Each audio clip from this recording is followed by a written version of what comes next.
প্রতিটা যুবকের চিন্তা। বয়স বাড়ার সাথে সাথে চিন্তাটাও বেড়ে যাচ্ছে। পড়ালেখা তো প্রায় শেষ, তারপর কি করব, কোথায় যাব, যেদিকে তাকাই সেদিকেই বেকারত্ব। সত্যি কি এই বেকারত্বের মাঝে আমি কোনো চাকরি পাবো? এই চিন্তায় প্রতিটি সকাল গড়িয়ে সন্ধ্যা হয়ে যাচ্ছে। পৃথিবীর এত এত কোলাহলে থেকেও নিজেকে বিরাজ করছেন একাকিত্বের মাঝে। মাঝে মাঝে মনে হয় সেই ছোটবেলার জীবনটাই হয়তো সুন্দর ছিল। নিজের বানানো ঘড়িটাতে না ছিল সময়, না ছিল কাটা। আসলে এর সমাধান কোথায়? এর সমাধান আপনার কাছে বিদ্যমান, তা আপনার ভেঙে পড়া। এই ভেঙে পড়া হৃদয় নিয়ে উত্তম রূপে অজু করে 2 রাকাত সালাত আদায় করে রবের কাছে আপনার সমস্ত চাওয়াগুলো বলুন। 5 ওয়াক্ত সালাত যথাযথভাবে আদায় করুন।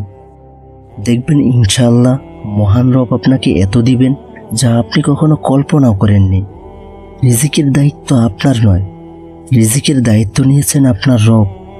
তাই রিজিকের পিছনে না ছুটে আপনার প্রতিপালকের ইবাদতে মশগুল হন। দেখবেন রিজিকের পিছনে আপনি না, রিজিক আপনার পিছনে। আল্লাহ আমাদের সবাইকে বোঝার তৌফিক দান করুন। আমিন।